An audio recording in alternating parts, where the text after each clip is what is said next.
How did Islam go from here to here in 30 seconds? Let's take a closer look. Islam starts out in front headlock, where he has one arm on the neck and the other in the armpit. Front headlock is very good at controlling Dustin moving forward and backward, but is not as good at controlling circular movement. This is why it's important for Islam to be up on his toes and very mobile. We can also see Islam isn't parallel with Dustin, but off at an angle. He would actually have better control of this position if he were parallel, but there's a reason why he's not. A key concept in submission grappling is the balance between controlling and threatening submissions.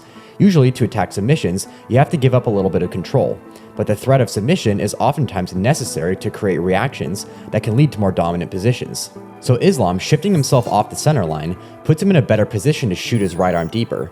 This is the first step to setting up the Darce choke.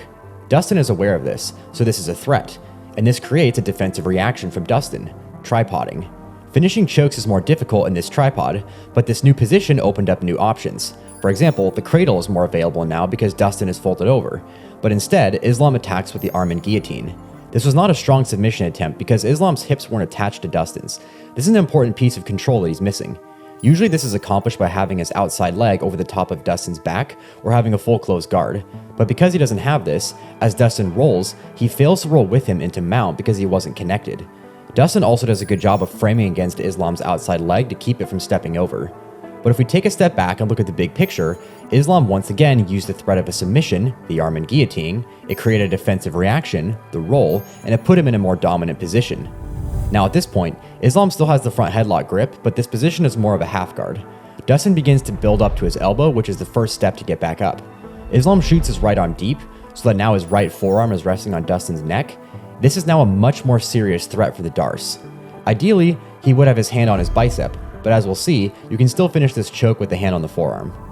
Now there are many ways to finish the Darce, but the way Islam chooses to finish it involves both him and Dustin to be on their side, and to actually apply the choke, he needs to curl his left arm and rotate his shoulders like he's pulling his right elbow to his side.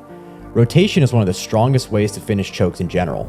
The last detail you'll likely notice was that he hooked Dustin's left leg. If Dustin's legs were free to move, he could swing his whole body out so that he would be parallel with Islam, and it would relieve some of the pressure from this choke. But by forcing Dustin to crunch like this, Islam puts far more pressure on the arteries on the right side of Dustin's neck, and eventually he gets the tap.